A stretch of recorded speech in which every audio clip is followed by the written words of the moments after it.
Saludos, estimados participantes de la Cátedra del Civil 4.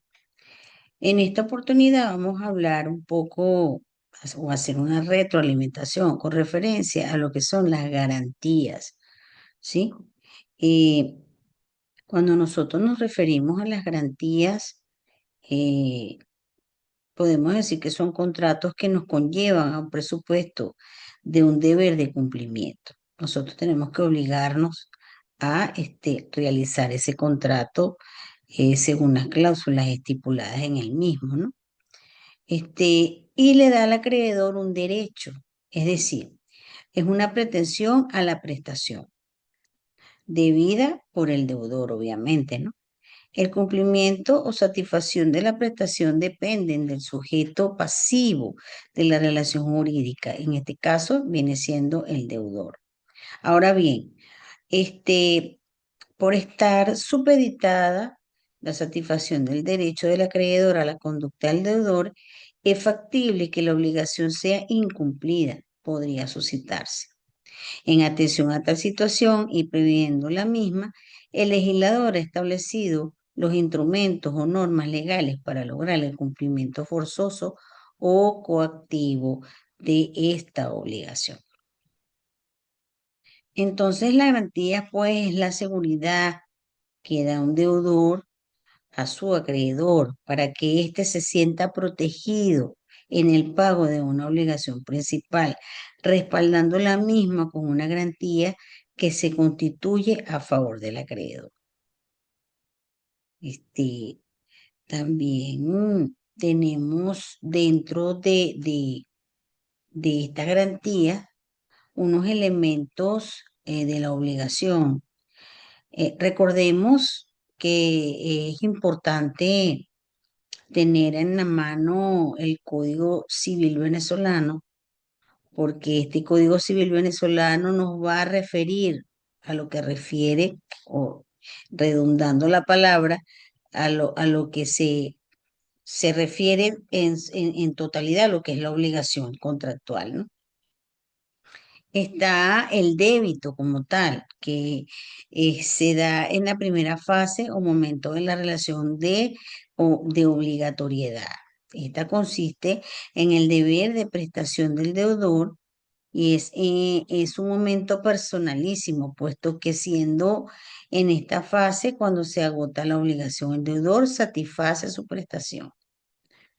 Está también, punto bastante importante dentro de esta obligación, que es la responsabilidad. Sabemos que es una situación en que se encuentran los bienes, no la persona. Cuando el deudor no ha dado ejecución de la prestación, en tal supuesto los bienes del deudor están sujetos al poder o derecho de agresión de acreedor, en el fin de satisfacerse, logrando el acreedor satisfacer su acreencia en el patrimonio de dicho deudor mediante la intervención de los órganos jurisdiccionales competentes. No todas las veces el régimen legal en materia de responsabilidad del deudor es satisfactorio para el acreedor, pero si tu crédito no goza de privilegio. Entonces, se nos presenta una situación jurídica del acreedor quirografario que no siempre ofrece a este el grado de seguridad que el mismo que podrá lograr la ejecución forzosa de su crédito. Los acreedores garantizados tienen la seguridad de que el deudor cumplirá con la obligación o responderá al fiador o garante de la obligación. ¿Qué puede pasar? De lo contrario, se ejecutará el bien objeto de la garantía. El acreedor quirografario no tiene seguridad de que la obligación se va a cumplir por no tener ventajas es que garanticen el crédito. Hay también criterios importantes, donde la garantía tiene un sinónimo de seguridad. En este caso, el acreedor amparado, garantizado mediante garantías, obtiene ventaja frente al acreedor quirografario. que es aquel que presenta frente a un deudor sin tener seguridad ni ventaja alguna, o sea, sin tener ninguna garantía. Está la garantía como ventaja que se otorga también al acreedor. En este caso, el acreedor, para asegurarse que se le responda por la obligación, puede tener la ventaja que le respondan otras personas y no solo su deudor, aumentando así el número de patrimonios afectados para el cumplimiento de la obligación. O también pudiera ser afectado un bien específico que representa la garantía. Tenemos también eh, dentro de las garantías unos conceptos bastante interesantes definidas por el Código Civil, pero de la normativa y articulado que pueden inferirse la definición y contenido de las mismas, ¿no? Entonces tenemos la garantía en sentido amplio, ¿ok? La garantía en sentido amplio, que es la seguridad que se le da al acreedor en virtud del cual se siente protegido en el pago de una obligación principal. Las garantías son accesorias. Hay un acreedor a quien se le debe la obligación principal y un deudor que la debe. También existe una obligación respaldada por una garantía que se constituye a favor del acreedor para que se cumpla la obligación principal. Eh, También con referencia a las garantías, tenemos unas importancias o una importancia bien enmarcada que radica en el espacio jurídico y en la vida comercial, tanto para el acreedor como para el deudor. En nuestras actividades cotidianas nos relacionamos con las garantías porque ellas están presentes en el quehacer diario de nuestra sociedad, facilitando las operaciones comerciales. Ejemplo de ello es la obtención de una vivienda mediante un sistema de venta a plazo donde el inmueble constituye garantía hipotecaria que le otorga al acreedor mayor seguridad para el pago de ese crédito. Eh, Dando como un resumen a este concepto, las garantías son importantes tanto para el acreedor como para el deudor. ¿Por qué? Porque al primero le otorgan mayor seguridad para la satisfacción de un crédito y al segundo le facilitan la obtención de créditos para evolucionar económicamente. También tenemos una clasificación de las garantías, ¿no? Tenemos que podemos desglosarlas en dos grupos. Está la A según las fuentes que la originan, que son las legales. Su fuente está en la ley, ejemplo de esta, la hipoteca legal, que está en el articulado 1885 del Código Civil venezolano. Por eso es que es importante que tengamos el código en la mano para ir haciendo lectura de cada articulado. El menor y el entredicho sobre los bienes del tutor que se determina con arreglo a los artículos 360, 397 del Código Civil venezolano. Está la hipoteca legal general, cuando en ella están comprendidos todos los bienes del deudor, ¿sí? Está la hipoteca legal especial, la cual ya solo se limita a cosas específicas o determinadas, la cual ha adoptado el legislador en relación al Código Civil venezolano. Están también las convencionales, son aquellas que se establecen por la autonomía de la voluntad de los particulares o de las partes. Su fuente es una manifestación de voluntad de ellas mismas. Están también las judiciales, las cuales tienen como fundamento una decisión judicial o sentencia ejecutoriada definitivamente firme sobre el cual no cabe ningún otro recurso. Ese es el artículo 1886 del Código Civil venezolano. Tenemos, aparte de lo que es por decirlo de alguna manera, esas características de la garantía, tenemos un desglose, uno según el objeto, que vendría siendo las garantías personales, aquellas que versan sobre las personas, ejemplo, la fianza, que está en el articulado 1804,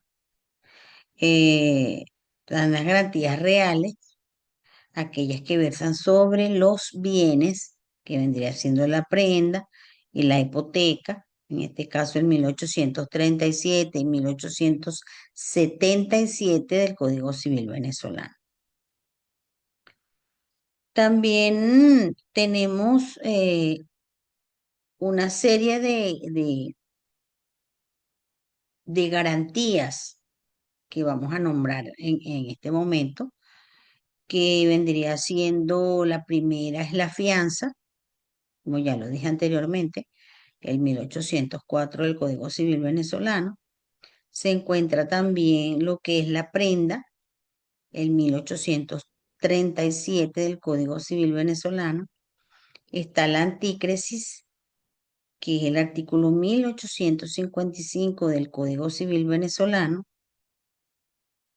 Está también el derecho de retención, el cual está en el 1774 y el 1702 del Código Civil venezolano. Y la hipoteca, que es una de las más, de las que más se aplica, que es el 1877 del Código Civil venezolano. Entonces yo los invito a que también hagan anotación de este articulado que les estoy dejando aquí en este material para que ustedes lo lean en casa o en el trabajo, sus momentos que tengan de tranquilidad, lo pueden ir leyendo. ¿Para qué? Para que vayan tomando nota y vayan haciendo la comparación de vida. También tenemos como una evolución histórica con referencia a la garantía, ¿no? Tenemos que a través de la historia el deudor ha garantizado sus obligaciones. Esto también aparece en nuestras clases de derecho romano, que son los reyes de los contratos y las obligaciones. Tenemos que con su propia persona, eh, tenemos con el patrimonio y tenemos con ambas cosas a la vez. Tenemos que la fianza, por ejemplo, eh, eh, tiene unas características bastante importantes, ¿no?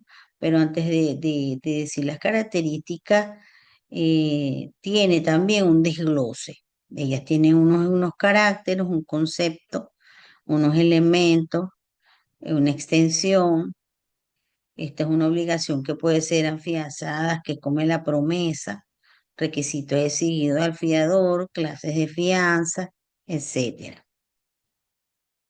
Entonces, dentro de las características de la fianza, podemos decir que es unilateral, porque una sola persona de las partes se obliga. Tenemos que es consensual, porque se basa en en la simple manifestación de voluntad del garante y la aceptación del acreedor. Tenemos el contrato de fianza en principio que es gratuito. La fianza no presupone una remuneración de ninguna especie, pero puede darse el caso de la fianza onerosa. Es conmutativa, o sea, es decir, es de conocimiento de todos los sujetos que intervienen. Y también es accesoria. ¿Por qué? Porque depende para su existencia de una obligación principal. Eh, Dentro de todo en lo que engloba la fianza, ella también posee unos elementos bastante interesantes, los cuales son la capacidad para contratar pueden contratar las personas que no estuvieran declaradas incapaces por la ley, ya eso lo sabemos y ya se ha leído en diferentes oportunidades.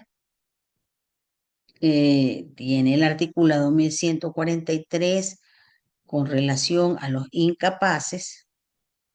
Estamos hablando de lo que son los menores de edad.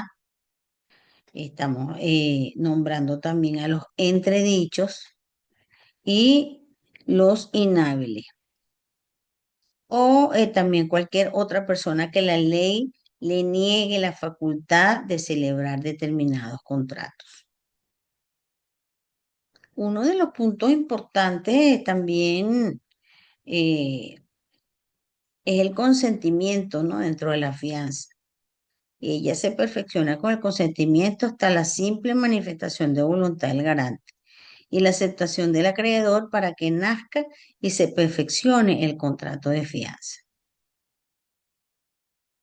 También tiene un objeto. La fianza tiene su objeto, es que debe ser posible, obviamente debe ser lícito, determinado o determinable. También tiene una causa de ser lícita, que es el 1157 del Código Civil venezolano, y una extensión del artículo 180 del 1806 perdón, del Código Civil venezolano. También ella posee, la fianza posee una promesa, ¿sí? La promesa de la fianza. Existe promesa de fianza en dos situaciones. Una es el acto mediante el cual una persona promete constituirse fiador de una determinada obligación. Esta promesa de ser aceptada por el acreedor ya se constituye una verdadera fianza. Está el acto mediante el cual una persona llamada deudor promete o se obliga para con el acreedor y conseguir un fiador. En este caso encontramos la verdadera promesa de fianza. Dentro de la fianza existe eh, unos requerimientos exigidos al fiador, ¿no? Tenemos que sea capaz de obligarse y que no goce de ningún fuero privilegiado, que esté sometido o que se someta a la jurisdicción del tribunal, que conociera del conocimiento de la obligación principal y de ese cumplimiento. También que posea bienes suficientes para responder de la obligación, pero no se tomarán en consideración los bienes embargados o los litigiosos, ni los que estén situados fuera del territorio de la República.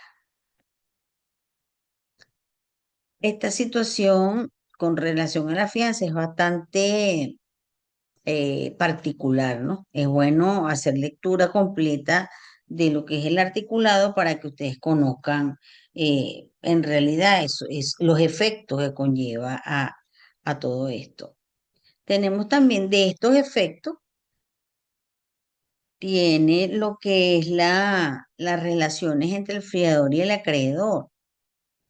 Este, tiene un beneficio de exclusión, tiene relaciones entre el fiador y el deudor, recursos antes y después del pago, relaciones entre cofiadores, beneficio de división, fianza solidaria y extensión de la fianza.